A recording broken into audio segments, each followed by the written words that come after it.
Inilah kriteria menteri pilihan Kiai Abdurrahman Wahid atau Gus Dur. The National Unity Cabinet will be based on three preconditions. First, the ministry should be an honest and simple living person. Second thing, they should know what to do.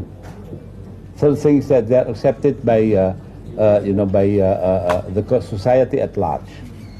So we don't base that on political affiliation, but on skill. Pertama-tama, saya menginginkan pencegahan disintegrasi teritorial Indonesia.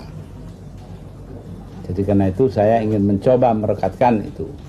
Kedua, memecahkan masalah yang sangat berat, masalah pangan dan ekonomi.